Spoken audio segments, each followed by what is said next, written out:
mbokk mi yaa ngi seetaan sa chaîne FDS TV ngir dara bañ la rëcc ci suñu programme yu am solo yi bul fàttee abonné te bu abonné ba noppi nga bës cloche de notification bi ngir lépp lu ñu dugal nga bokk ci ñi koy njëkk a jot. asalaamaaleykum maa ngi leen di nuyu di leen sant di leen dalal di kontaan trop ci seen ñëw fii di kontaan tab ci émission bi ngeen di def parce que lu baax la mën na rappeler nit ñi ku nekk woon fi mu jaar dina mën a servir tamit xale yi nga xam ne ñoo ci topp te di dugg ci armée wala ci force de défense et de sécurité. D'accord, donc man maa ngi dugg armée le 10 septembre 1966 dem Aix-en-Provence pour préparer le concours des grandes écoles. Donc à l'époque c'est le général Jean-Alfred Diallo qui était chef d'état-major général des armées. Après 2 ans à Aix-en-Provence bi ma admis concours d'entrée en Saint-Cyr me rejoindre Saint-Cyr Coët-Kidan def fa 2 ans. Après 2 ans yi ma dem def école d'application artillerie à Chalon-sur-Marne jóge foofu nag léegi ñibbi si Sénégal en 71 nekk affecté Bango à la 20e compagnie donc comme encadreur des caporaux et des sergents qui font CAT1, CAT2 surtout. Bon, sergent et les CIA, c'était temporaire. Ensuite, la rejoindre compagnie d'armes lourdes à Thiaroye en fin 71. Donc 72, donc nous commençons à faire toutes nos formations, instructions. Mais mai 1972, le 31 mai, je me souviens bien, alerte générale, parce qu'il y avait des événements de Santhiaba Mandiack. Donc toute la compagnie, particulièrement la batterie de 105 et les mortiers de 81, ont rejoint la Casamance. Particulièrement, précisément à Oussouye. On était à Oussouye. Donc la compagnie, la batterie de 105 à Oussouye. Et plus tard, les mortiers sont retrouvés en appui à Santhiaba Mandiack. Donc après l'attaque, là, il y a eu une deuxième attaque qui s'est déroulée.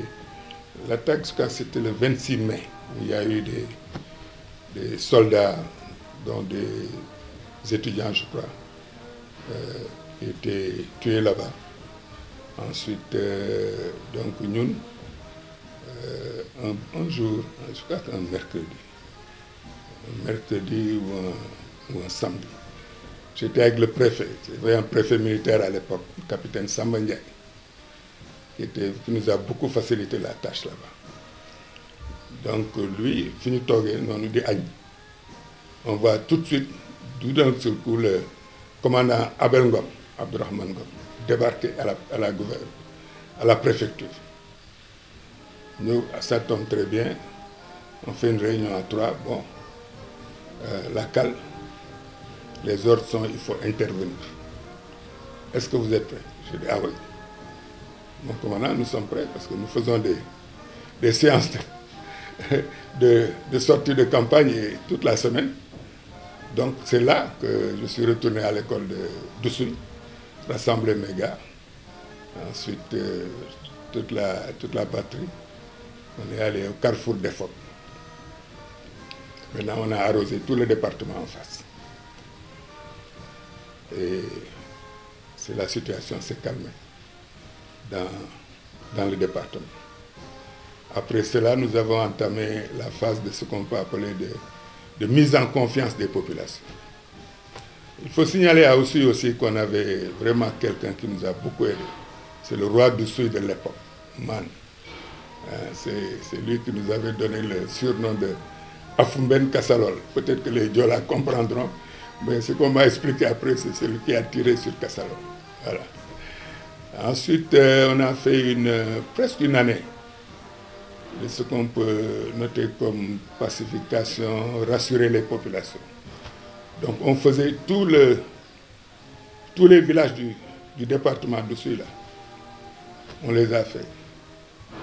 Avec l'infirmier, un certain Diatara ou Yatara qu'on avait avec nous.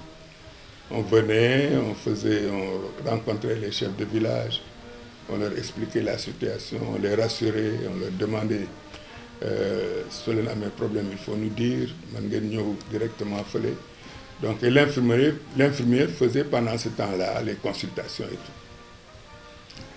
Donc vraiment, après avoir passé presque un an là-bas, 72, 73, le Balantakunda commençait à avoir beaucoup de problèmes avec les incursions. Il faut savoir qu'à l'époque, les attaques de Santhiaba Mandiack, ce sont les Portugais, mais c'était surtout les supplétifs portugais. Parce qu'il y a eu toujours des problèmes de rizière, en fait. Problème rizière, moi, je connais les paysans.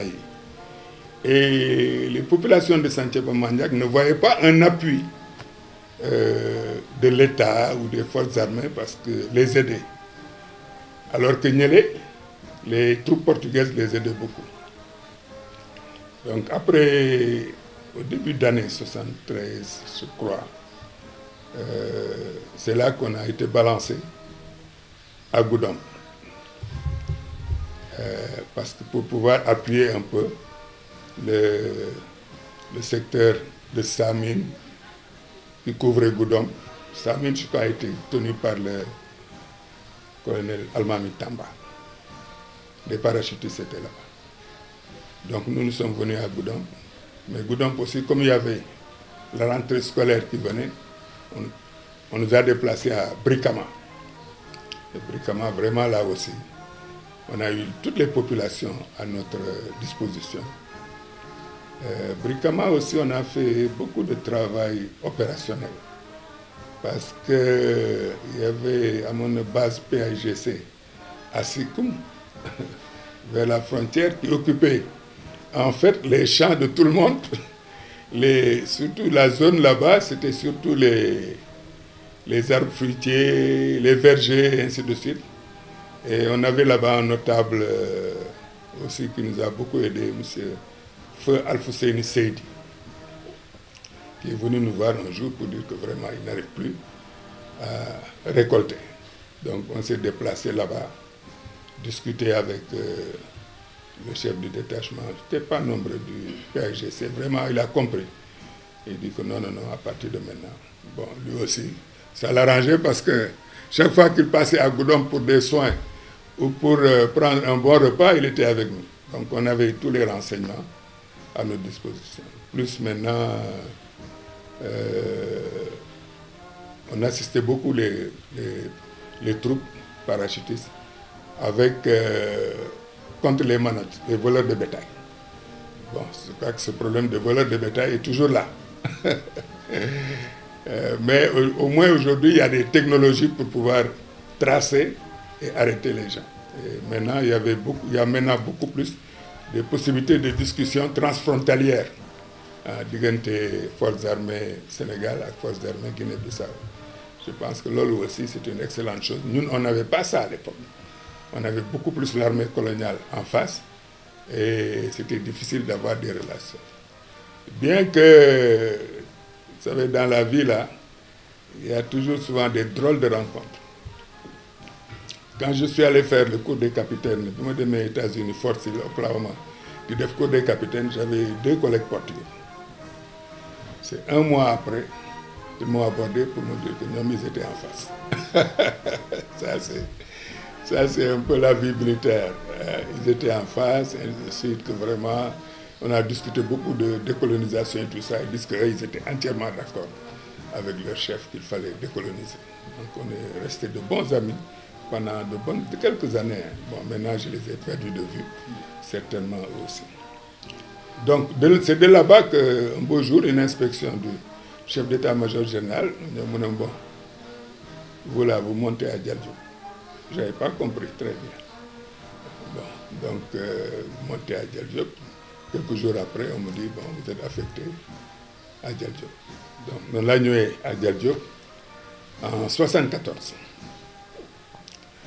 Donc là-bas, Dialdiop, j'avais bureau instruction et stage d'abord. Bon, stage à l'étranger comme stage au Sénégal. Donc il y avait vraiment beaucoup de travail. Plus maintenant, officier de sport des armées. Donc c'est là qu'on a commencé à organiser les championnats intercorps, les championnats interécoles. Et après, maintenant, bon, l'ASFA n'avait pas... L'ASFA était opérationnel, mais n'avait pas beaucoup de moyens. Donc c'est là que le SUSEM, général Tavares, nous a demandé de pouvoir assister l'ASFA sur le plan financier. Bon, maintenant, après ces fonctions, est venue une autre fonction, représentant du Sénégal au CISM. Et le CISM vraiment nous a ouvert beaucoup d'opportunités de coopération. Parce qu'avec CISM, donc, et les relations qu'il y a eu, on a eu à organiser en 76, le championnat militaire mondial de basketball, ici, à Marius Ndiaye. Fait que une année avant, avec l'ASFA, on est allé au Caire gagner la Coupe d'Afrique de basket contre le Zamalek. Il y avait Diaw, l'entraîneur, il y avait toute la bande d'excellents joueurs, les Pouy Faye, les Der, les Hassan, et tout le monde là, vraiment inoubliable. Et il y avait le lieutenant à l'époque, Ibrahim Ndiaye, qui était chef de section. Moi, j'étais secrétaire général de l'ASFA. Donc, 76, on organise le championnat mondial ici, grand succès, qui nous a ouvert aussi d'autres portes.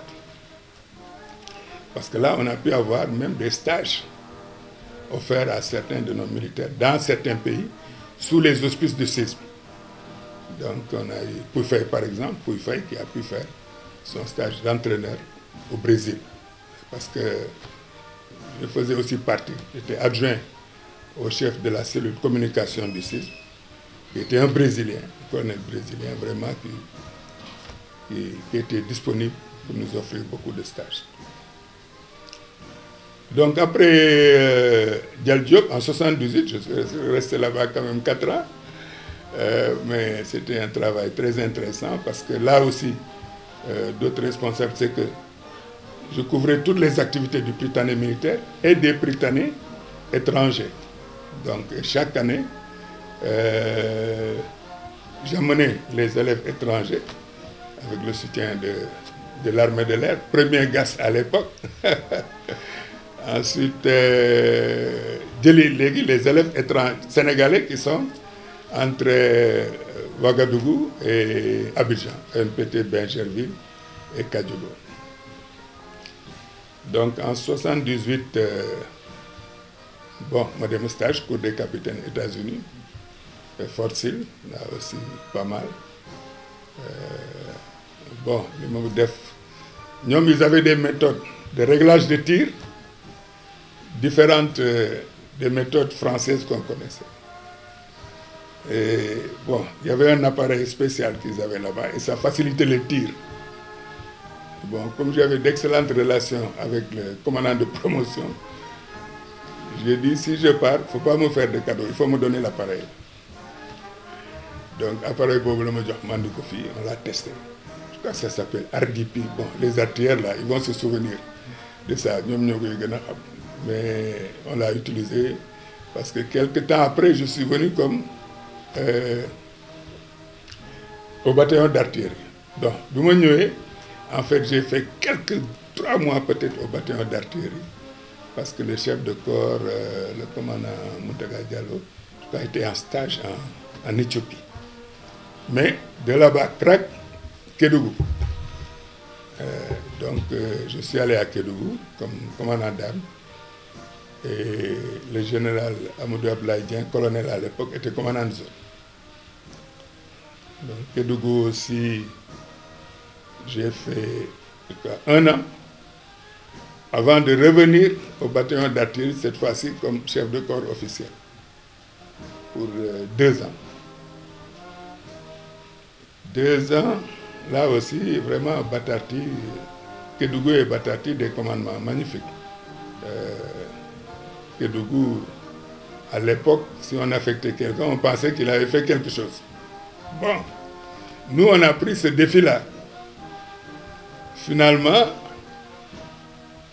on a tellement bien organisé notre camp, créé centre social pour les femmes, def jardin d'enfants pour les enfants, améliorer la popote de Kédougou qui était très populaire, de telle sorte que organiser des soirées tous les 3 mois, que nous, les gens, si nous voulons sanctionner les soldats, on t'envoie en mission à Tambacounda.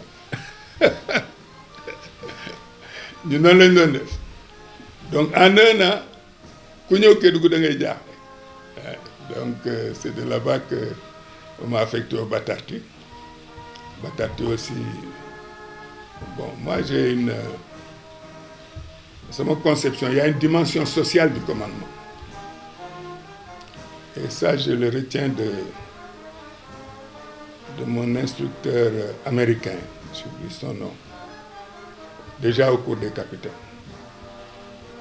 Moom dafa doon wax ni vivre avec son personnel, surtout militaire, la journée, ça fait 3 fois 8, 24, ça fait 24 heures.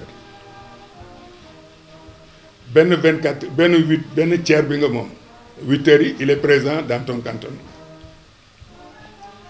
L'autre 8 heures moomoo ko parce qu'il dort. Mu ne 8 heures bi ci des moom il est normalement en famille.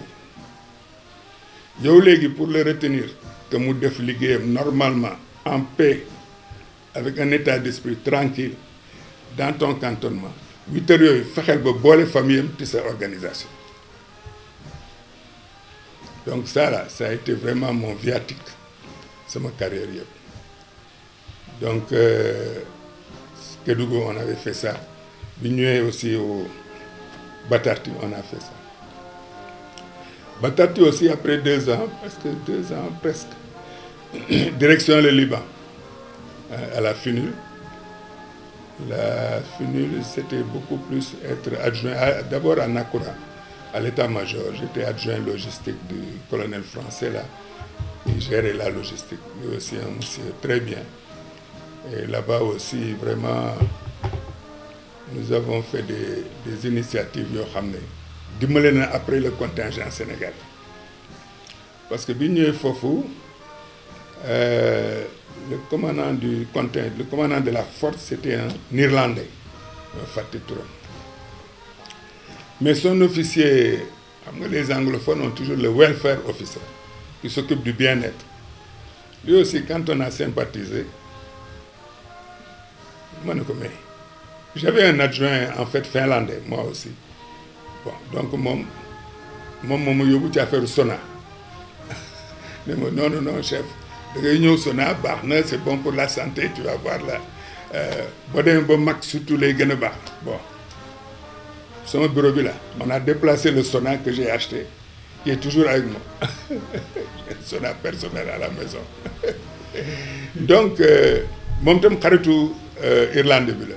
Donc, c'est au Sona que je me dis, mais yo, tu es responsable du welfare là. Qu'est-ce que tu fais comme activité?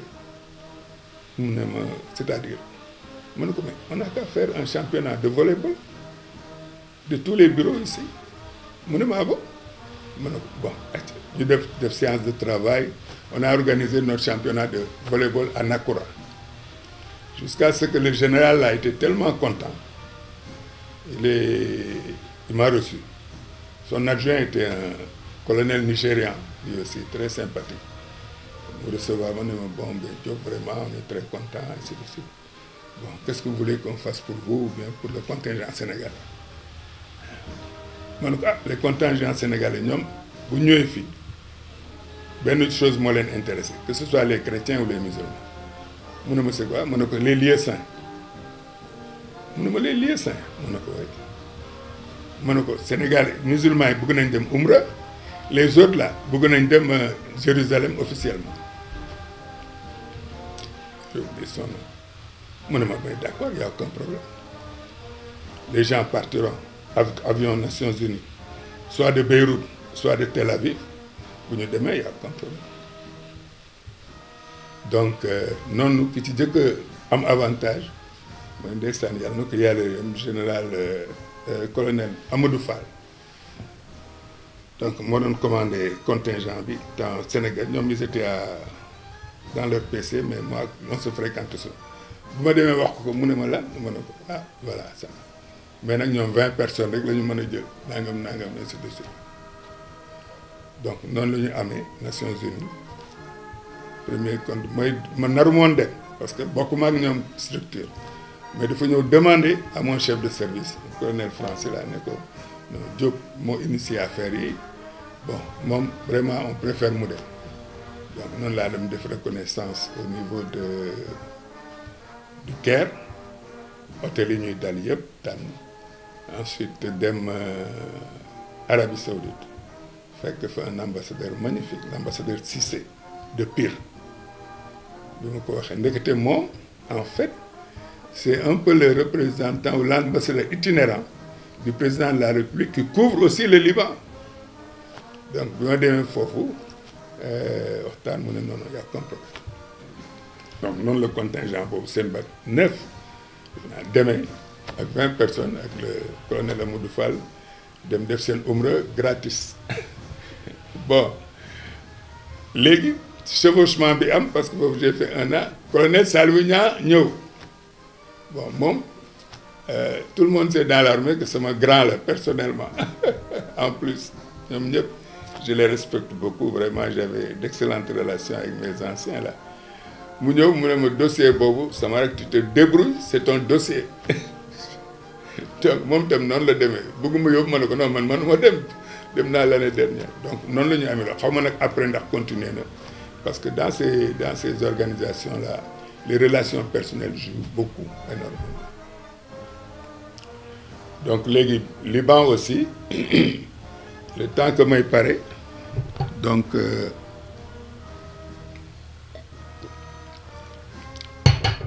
au cours d'une inspection du SEMGA de me recevoir ne ma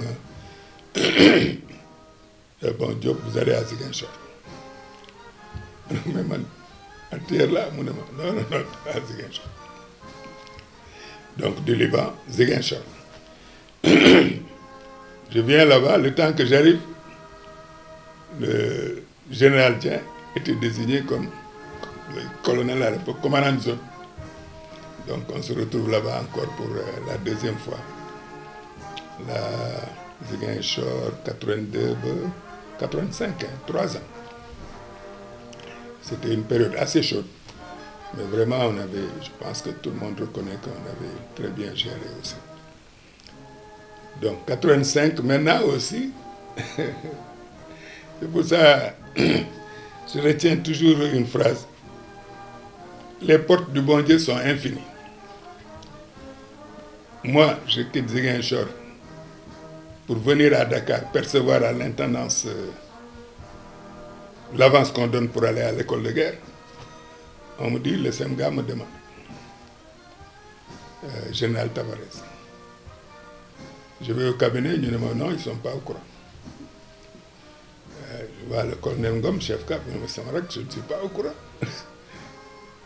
ma ne ah ben man maa ngi fi duma bouger mu dem laaj ko mu ne ko noonu na dem kër ga c'est chez lui donc à la villa que il vient à midi et me donne tout un tas de dossiers il faut les lire je lis je voyais beaucoup de papiers sur le Prytanée militaire Prytanée moi c'était loin vraiment j'avais tourné autour mais Saint-Louis là depuis Bango j'étais pas affecté là-bas c'est là qu'il redescend après le repas il me dit bon il faut que tu prennes le Prytanée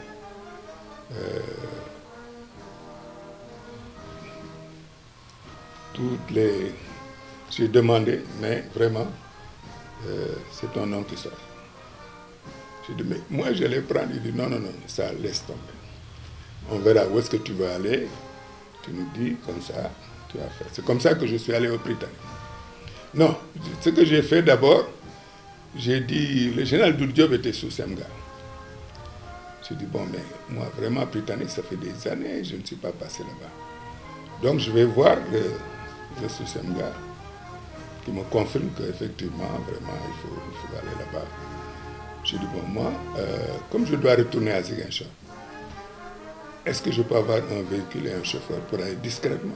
Je fais comme si je vais voir mes parents là à Dagana, et maintenant je passe là-bas, je regarde. Donc je suis allé discrètement là-bas, j'ai vu, je n'en revenais pas.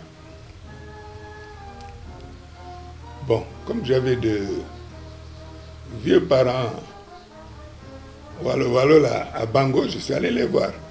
Eux aussi m'ont expliqué. Bon. Donc maintenant je pars à Ziguinchor, le décret sort juillet. Je crois que c'est vers le 20 juillet que je vais au Prytanée.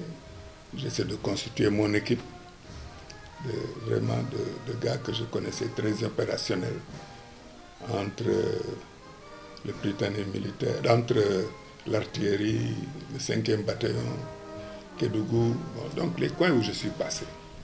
Et heureusement, ça, le commandement a été très compréhensif pour donner le personnel. Vraiment, un de mes anciens de lycée, le lycée Blaise Diagne, collège d'orientation à l'époque, avec qui j'avais gardé d'excellentes relations, mais qui était aussi parent d'élèves. Mais lui, comme il habitait Dakar, je suis allé le voir discrètement. Je lui ai dit, moi, voilà ce qui va se passer. Et il me dit, ah bon? Je dis, ah, nous on voulait sortir notre fils là et l'envoyer en France étudier. Son fils est aujourd'hui directeur général d'une grande société nationale. Comme quand j'étais à Chalon, lui il était dans les environs et on se voyait déjà. Je dis, mais quelle est la meilleure solution? Parce que revenir à Dakar chaque fois pour un problème de budget et retourner tout ça. Mais non, il faut demander à être administrateur de crédit. Si le commandement te fait confiance, au moins les crédits, on les dépose à Saint-Louis. Comme ça, c'est plus accessible. Et maintenant, je vais voir avec le contrôleur régional des finances pour qu'on vous forme votre personnel. Je suis reparti à Ziguinchor, le décret est sorti, j'ai rejoint. Quand j'ai rejoint, non, avant de partir même à Ziguinchor, je rencontre le SEMGA. Je dis, ah, la solution qu'on m'a donnée, c'est ça, ça. C'était chez lui. Il me dit, fais le papier. J'ai fait le papier sur sa table à manger. Et je suis rentré. Donc, c'est sorti comme ça. Et quand on a rejoint maintenant Saint-Louis, on a vu l'état qu'il y a. Avec l'équipe là, on a travaillé fin juillet à fin septembre, jusqu'à ce que moi, je tombe dans les pommes, comme ça. Britannique. Il y avait les deux toubibs là. Il y avait Ndoye, médecin, commandant, capitaine, et Makhari. Dien. C'est eux là qui ont vraiment fait le nécessaire. Non, il faut vous reposer, tout ça. C'est comme ça qu'on a démarré le Prytanée. Ensuite, maintenant, mettre une organisation en place. Bon, je ne me suis pas cassé la tête. J'ai pris l'organisation qu'on a au niveau des sections, des pelotons, au niveau de l'école militaire, là, que j'ai vu aussi dans les autres écoles militaires. C'est ce que j'ai mis en place. Responsabiliser les élèves. Chaque brigade responsable des élèves. La sécurité, là, elle ne peut pas venir d'un seul côté. Il faut qu'elle soit coproduite. Donc maintenant, après, je me suis attaqué aux parents d'élèves qui étaient de grands amis. Il y avait, je vais dire son nom quand même, Aliadien Dramé, et le directeur de la SAED à l'époque, j'oublie son nom, mais aussi très sympa. Je lui ai dit, écoutez, moi, je ne peux pas être responsable de l'éducation de vos enfants tout seul. Il faut créer une association officielle des parents d'élèves. Et j'avais aussi un cousin, comment il s'appelle, dont le fils était l'ancien président de l'amicale des anciens élèves, Dien, voilà, Dien. Ils ont dit, ah oui, ça, vous avez raison. Donc, ils ont monté l'association. Comme ça, au moins, j'avais deux correspondants. Au niveau des élèves, j'avais celui que j'appelais la fille, qui est actuellement médecin dentiste à Principal, Ndiaye, et j'avais le président de l'association des parents d'élèves. Donc, quand quelque chose se passait, il y avait au moins un couloir de communication. Et donc, j'avais aussi vraiment un personnel, Marlène Digueram Bouba. L'un est décédé il n'y a pas longtemps, le commandant Diagne, Ibrahim Diagne, qui était avec moi déjà à l'artillerie. Plus maintenant, les chefs de section, les chefs de classe et tout ça. Vraiment, un travail magnifique. Donc, c'est presque la deuxième inspection. Donc, on a fait dans la première année, en fin de première, début de deuxième année, on a fait un jumelage avec le Prytanée militaire de la Flèche. Parce que j'avais beaucoup de promotionnaires Saint-Syriens qui sont de la Flèche. Hier seulement, il y a un qui était en vacances au Cap Skirring. Donc, il était là, il n'est pas encore rentré, le général Grudet. Donc, moi, m'a invité à Agna. Donc, on a toujours cette amitié qui est restée. Donc, Prytanée, donc là, on a... Les élèves aussi ont bien répondu quand ils ont vu leurs conditions de vie s'améliorer. Vraiment, que ce soit les tenues, les restaurants. Bon, on a fait des affaires de Ndioben, quoi. Bien, quoi. Pas comme nos cousins de l'autre côté. Donc, et on a vu les tenues, les repas. Les repas, moi, il y avait un budget. J'ai recruté 4 bonnes dames de Saint-Louis, donc qui leur faisaient la cuisine. Bon, c'est vrai qu'on passe aussi, on les a un peu bousculés, mais c'est pour leur bien. Aujourd'hui, notre fierté, c'est de savoir que nous avons des ministres, nous avons des chefs d'état-major généraux, nous avons des commandants de marine, nous avons des diplomates, ainsi de suite. Bon, plus aussi le fait que chaque fois que je voyage à l'étranger, vraiment, je tombe toujours sur mes séjours, que ce soit en Côte d'Ivoire ou dans les autres pays, là, vraiment, j'ai toujours, dès que j'arrive dans un pays, le réseau est déjà lancé, ou bien je touche quelqu'un ici pour leur dire je vais dans tel pays en mission, et les gens vraiment me reçoivent très bien. Je les remercie beaucoup et je les félicite aussi. Ensuite, maintenant, de Prytanée, c'est l'école de guerre. Donc, retour aux États-Unis. Là-bas aussi, vraiment, une formation très intéressante. On touche du bois, on remercie le bon Dieu parce que, comme à l'école d'artillerie, on est revenu avec des lettres de félicitations. Donc, santé yàlla bu baax, quoi. Donc, après l'école de guerre, quand je suis rentré, c'était en 89. Donc là, affectation à Tambacounda. Et Tambacounda, quelques temps après, je suis tombé presque sur les problèmes Sénégal-Mauritanie. Et là, donc, j'étais adjoint au commandant de zone d'abord. Donc, il m'a demandé vraiment d'aller prendre le poste de Bakel. Donc, Bakel. Et là, Bakel, je voyais les gens arriver de Mauritanie, vraiment dans un désordre. Les gens partir, j'ai dit non, non, non, attention. C'est un mouvement de réfugiés, c'est pas comme ça que ça se passe. J'ai vu le préfet, paix à son âme, Cécile, qui était avec moi à Ziguinchor à l'époque. Vraiment, il y avait monté, non, préfet, vous savez ce que je vais faire. Je veux voir le gouverneur de Célibabi. Parce que lui là, ne sait pas comment ça se passe. Le gouverneur donc mauritanien. Non, j'écris, moi-même je signe. Donc j'écris. Le gouverneur est venu. On l'a assuré, non. Donc devant le préfet, tout ça, on a fait une large réunion. Moi, les non. Mouvement de réfugiés, ni les dem. Da ngay installé koo xam ne mooy recenser nit ñi nga installé koo xam ne mooy seet santé nit ñi nga installé koo xam ne moo yor transport bi pour ku nekk fi ngay dem ñu seet nu lay dimbalee nga dem waaw ma ne ko loolu nag ab boo ko defee da ngeen def place boo xam da nga koy sécuriser waaw ma leen yéen là on a une crise momentanée mais les populations vivent depuis longtemps ici ma ne ko man mes parents là xam nga Dagana non ma ne ko voilà mes parents viennent de Dagana man rek maa juddoo Dakar maa ngi Dakar ak mes sœurs mais mes parents li xew fii ça doit se passer là-bas donc là on va le faire en ordre. Le gouverneur là aussi a été très compréhensif bi ñu defee loolu donc moo tax Bakel dégg nga coup de feu ci yeneen secteur yi masul am coup de feu jamais eu.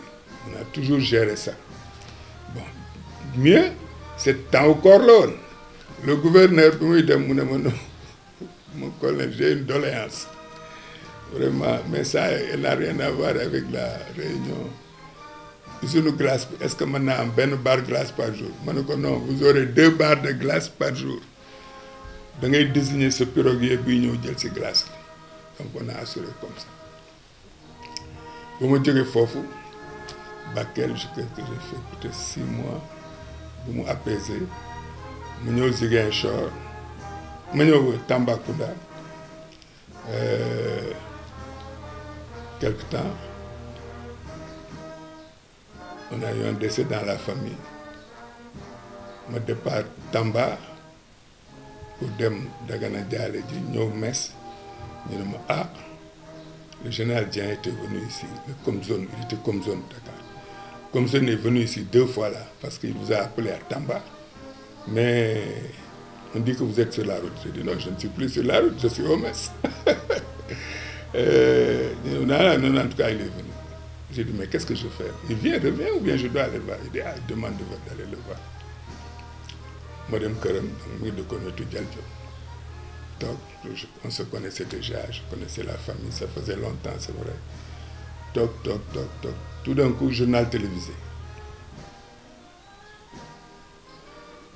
ma dégg journal télévisé à l'époque on annonçait le général Amadou Abdoulaye Dieng nommé gouverneur militaire de Ziguinchor colonel Alioune Diop Tall ma xool ko mu xool ma mu ne voilà bonhomme c'est pour ça que je voulais que tu sois là après nañu toog mu expliqué ma yu bari donc man ma dellu Tamba préparé moom mu jël fonction man ma jógee Tamba par la route rejoindre Ziguinchor 90 91 beaucoup de sensibilisation beaucoup de recontact avec la population et je crois qu'on avait abouti à un accord qui a été signé avec le député du PDS là je crois qu'il est décédé lui aussi très bien qui nous a beaucoup facilité le travail moom feu le pharmacien Diadiou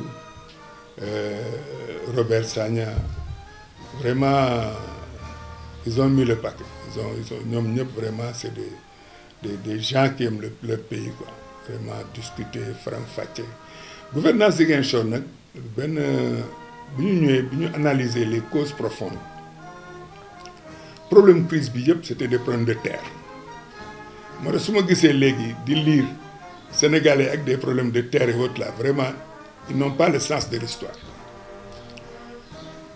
bi ñu ñun analyser pendant 2 mois gis ne problème yëpp c'est des revendications kii jël na sama parcelle affecté nañ fa benn personnel administratif mu jël yi wala préfet wala sous-préfet yooyu jël nañ ñun on a mis en place la commission de règlement des litiges fonciers général bi jël arrêté nommé ma président de la commission waa Ziguinchor la dinañ fàttaliku loolu je faisais des réunions de 15h à 23h au minuit dem sur le terrain xool terrain bi fu mu yem terrain jàmbur est-ce que héritage la wala lii bu ñu paree ñu ñëw le gouverneur fait un arrêté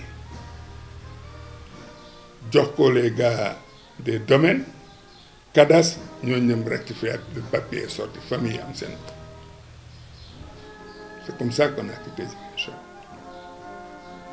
c'est ça qu'on a mis en place xaw ma ndax ba léegi mi ngi existé mais en tout cas au moins on avait apaisé ce problème-là ce format-là dama ko garder parce que quelques années plus tard bi ñu ma affecté bi ma nekkee Nations Unies ñu affecté ma Côte d'Ivoire. À l'ouest de la Côte d'Ivoire, il y a pas mal de problèmes de terre. Bien fa demee boobu commission laa leen recommandé pour ñu def. Donc après Ziguinchor 1 an, ma dellu si Dakar, adjoint opération au chef d'état-major de l'armée de terre. Là aussi yàgguma fa trop parce que est-ce que j'ai fait 1 an peut-être bu matul 1 an je crois bu ko matee ci la war a yem. jóge fa léegi dem sous chef d'état-major chargé de la logistique. Là aussi à l'époque on avait un contingent au Libéria et on avait un grand problème de liaison avec surtout ambassade États-Unis pour beaucoup de matériel qu'on devait recevoir et tout ça. D'ailleurs bu may dem Libéria, c'était le contingent dirigé par le général Muntaga. ñoom seen ñoo joxe avion pour ma dem. Bon, avantage bi ma ci amoon aussi mooy l'attaché militaire qui était là, une dame, était lieutenant-colonel et dafa waroon defi école de guerre bi ma waroon def. Donc vraiment loolu ça m'a facilité tout le travail, tout ce qu'on demandait, on n'a jamais eu de problème. Donc de là-bas donc on est allé me retourner Tamba comme commandant de zone. Commandant de zone aussi, on avait jusqu'à organiser une grande manœuvre là-bas. Après, quelques temps après, me demander départ anticipé à la retraite. Pourquoi? Parce que ma tête était sur autre chose. J'avais une autre vision de la vie. Donc, loolu tax ma ne bon, je vais aller voir de l'autre côté qu'est-ce qu'il y a. Bon, la reconversion, pour moi, comme j'ai dit, c'est des phases. Il y a des phases d'opportunité, il y a des phases de li nga bëgg a def. Bon, bi ma jëkkee li ma doon jéem a def dès le départ, j'avais un ami israélien qui était avec moi au cours des capitaines. On avait gardé beaucoup de contacts. Moom moo ma jëkk a jéem a dugal ci énergie solaire. J'étais un adepte de l'énergie solaire et j'avais monté donc une structure qui s'appelait Multibat. Vraiment avec l'appui d'un jeune frère, un ami, un jeune frère, Ali Ndiaye de Maritalia. Comme je dis, c'est par phase. Moi, je les prends par phase. Bu nekk dafa am phase. Première phase bi donc c'était comme j'aimais l'énergie solaire, j'avais beaucoup vu ça en Israël. Et puis j'avais voyagé aussi avec le séisme dans certains pays, surtout Italie, toute la Méditerranée là. Et j'avais vu ça. Donc je pensais dès le départ que c'était très bien pour notre pays. Ñu ko doon def fii à l'époque, c'était juste il est décédé, le doyen Lamine Niang. Dama fàtte turu société bi laa nu mu tuddati. Ensuite maintenant Matforce avec mon ami le directeur général. Mais donc Ali Ndiaye était vraiment en soutien. Et quelque temps après, bon, j'ai été contacté par les Nations Unies. Heureusement, je suis allé voir Ali ne ko il y a un problème. Voilà, les gens me demandent.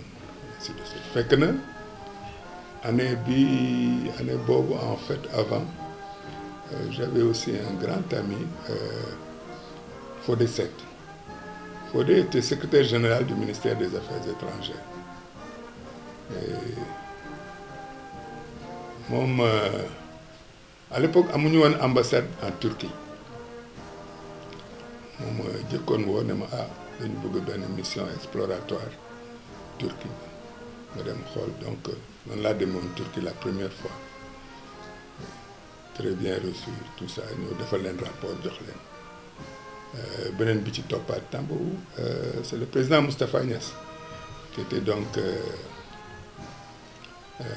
ministre des Affaires étrangères. Ensuite demal leen je crois vers faire gis benn consul honoraire Perpignan. Donc j'avais fait defaloon naa leen mission yooyu mais nag dama amoon koo xam ne sama grand la vraiment à la sénégalaise quoi ku mu bëggoon quoi fàtte naa yan circonstances laa ko xam ne mais c'était le premier directeur général des ICS Kama Babacar moom tam yàlla na ko yàlla yërëm Babacar était vraiment mu bëggoon quoi donc un jour ma amoon na fi benn foire xaw ma benn société gis ma ci énergie solaire contacté ma def Philips français yi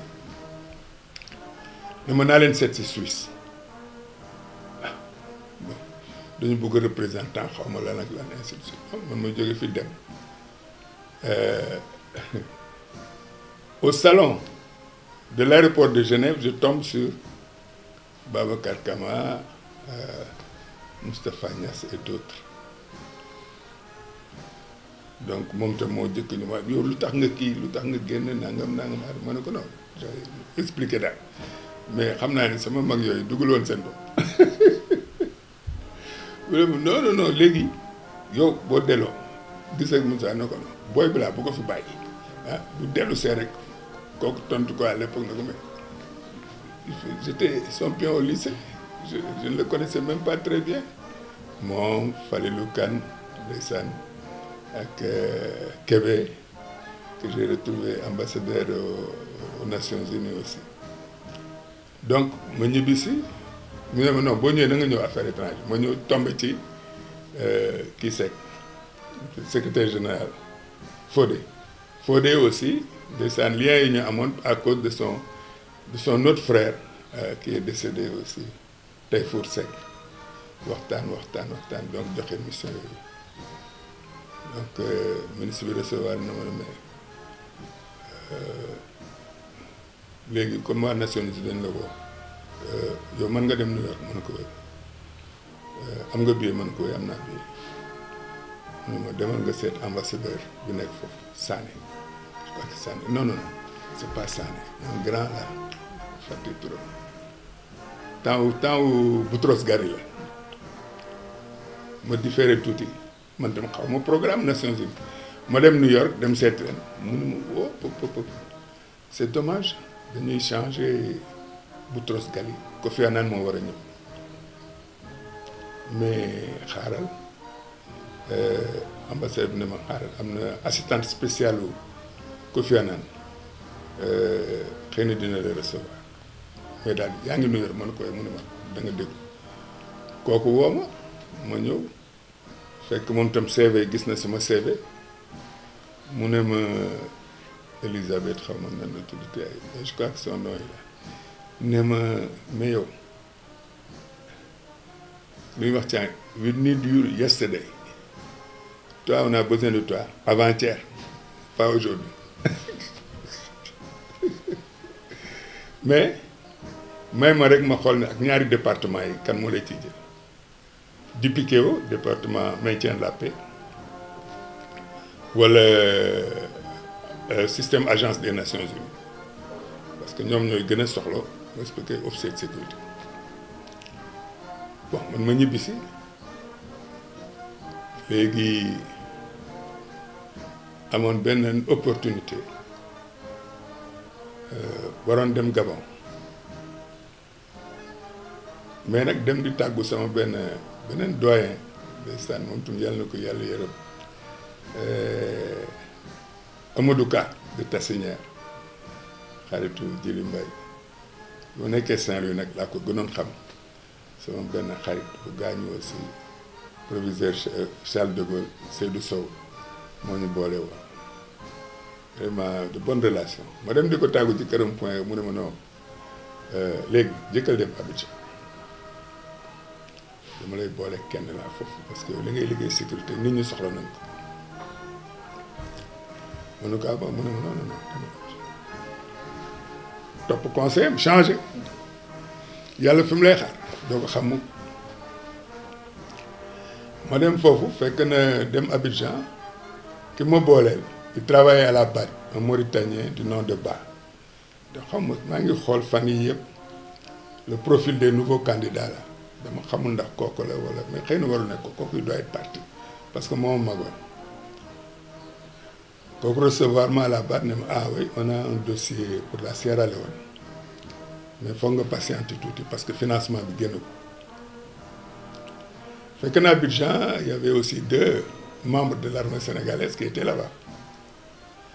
L'amiral Alexandre Diam était là-bas à l'organisation là, Inter-État, et le médecin-colonel Si était représentant de l'OMS, Mam Thierno.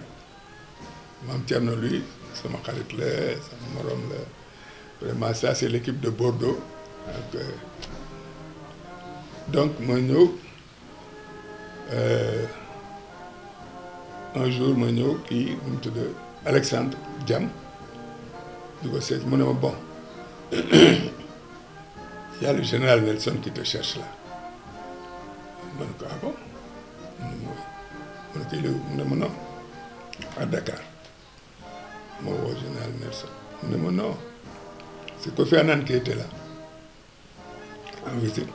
Son assistante nous a fatigués avec un colonel sénégalais grand qui parle anglais et français. Il parle même un peu espagnol. Nangam na.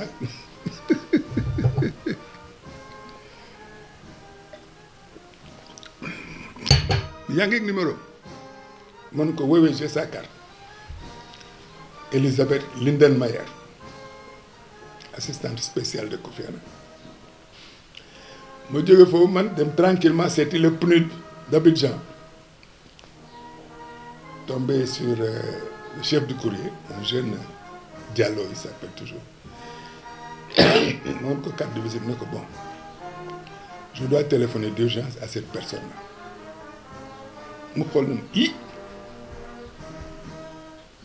En tout cas, si vous cherchez un poste, il faut lui dire, hein, parce que celle-là, là, c'est l'assistante spéciale. Vous connaissez le système, je ne dis pas encore. Donc, kooku ma woo ko li ma jëkk tontu mooy ah mais vous avez la chance, hein. C'est la pause, tout le personnel est sorti, sinon la secrétaire allait vous prendre. Affaire yu yàlla ngo foo nekk ma ne ko Abidjan. Est-ce que am nga fax temps boobu fax mooy dox ma ne ko non mais am naa collègue bu fi nekk sénégalais représentant de l'OMS moom am na fax. mu ne ma demal gaaw nga yónnee ma numéro fax noonu laa retourné dem bureau médecin colonel Mame Thierno Sy bi ma ko nee carte bi woo ko mu ne ma jox moom xaaral du ma ko woo dama koy téléphone woo ko ma ko maa la koy yónneel ko fi du ñu wàcc ñu ngi fi toog di xaar sama offre Nations Unies bureau am la génne. Ndaw si wooteel daal ne bon il y a 2 options parce que il y a un poste à Kinshasa et un poste au Mozambique man tontu ma de Mame Thierno ma tontu ne ma lune demoo Kinshasa demoo Mozambique Kinshasa ngay ñun ñaar ñoo liirandoo dossier bi ba mu jeex mu ne ma bon am na kii message bu ñëw foog nga avertir sa famille mu ne ma non bu ci dugg moo jël sama téléphone am woo sama jabar ne ko bon ton gars là on va le larguer mu waxu militaire ah il va aller à Kinshasa moo ko jëkk wax man noonu laa duggee Nations Unies def dem Kinshasa moom tam fekk fa général Mountaga mu nekk commandant des forces. Nous tombons aussi représentant spécial, un monsieur magnifique qui adore le Sénégal, un Tunisien. Monsieur l'ambassadeur Kamel Morjan.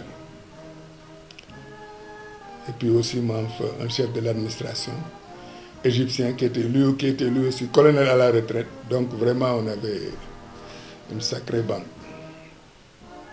Et là-bas aussi vraiment le pays est très grand. Il faut organiser.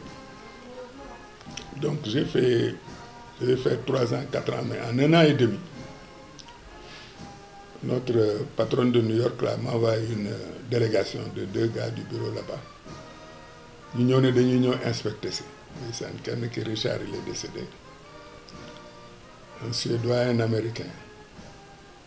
Nous avons fait 3 jours, nous avons fait 4e jour, nous avons dit bon, nous sommes au bureau, nous avons dit bon, écoute, la vérité, moi, on n'est pas venu t'inspecter. On est venu te convaincre pour venir travailler à New York. On est commencé. Nous avons dit non, Diana a dit rapport, il y a bind. Parce qu'on va africaniser les postes de conseil et sécurité au niveau de l'Afrique. Et tout le monde pense que tu dois pouvoir faire le travail. Bon. Circonstances aussi. Réfléchir. La direction de la mission. Nous sommes tranquillement au pareil. 1 semaine après, papier bi génné. Les gars m'ont gardé 6 mois à Kinshasa tant qu'à me remplaçant pour baax donc kenn du dem duma dem. Donc bi année scolaire bi ubbi nag fekk samay doom yi nekk kenn ki Montréal kenn ki Washington war a jàngi donc ci laa dem. Foofu aussi vraiment pendant 3 ans et demi c'était un travail de recrutement. D'abord, il y a formation. Nous avons tout le temps en mission formation des cadres du système des Nations Unies en sécurité, en mesures d'urgence et tout ça. Ensuite, formation sur du personnel. Donc, à l'époque, il y a en ligne à Mouloir. Donc, tu faisais beaucoup de déplacements. Donc, je couvrais Afrique de l'Ouest, Afrique centrale, plus les pays du Maghreb. Donc, tout le temps en mouvement. Les crise amee aussi, à l'époque, amuñu woon assez d'effectifs comme maintenant. Coup d'État en Centrafrique, tu prends l'avion aussitôt et tu viens là-bas.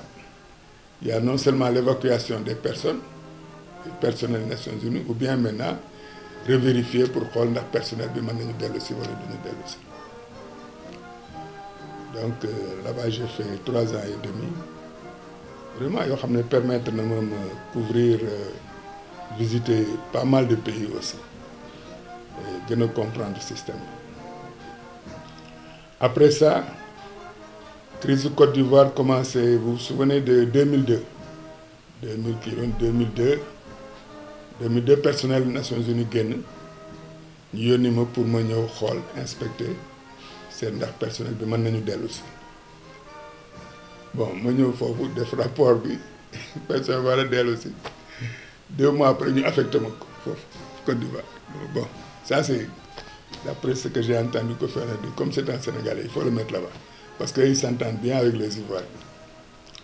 Donc là-bas aussi, j'ai fait presque 4 ans. Jusqu'au jour que c'est notre directrice m'appelle. Bon, il faut chercher un poste, il y a assez de crises. Il faut me gagner pour m'en appeler tout. Parce que aussi, là-bas, l'avantage, c'est que le chef a toujours le sens de te dire, bon, prends une pause, fais un truc.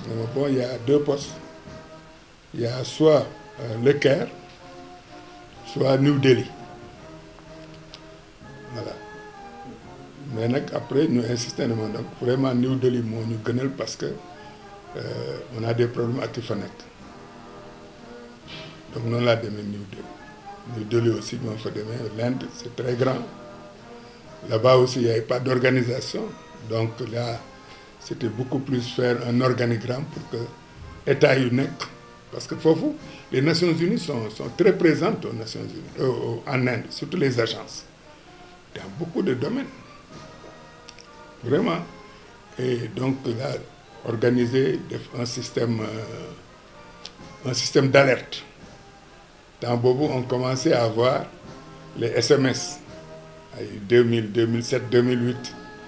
Donc je leur avais fait un système pour visiter sur les 26 États de l'Inde, peut-être j'ai visité 19 avant. Mais il fallait un système d'avoir tous les matins. Donc ça c'est la photo que vous verrez là-bas avec les cadeaux de la représentante spéciale qui était du Danemark.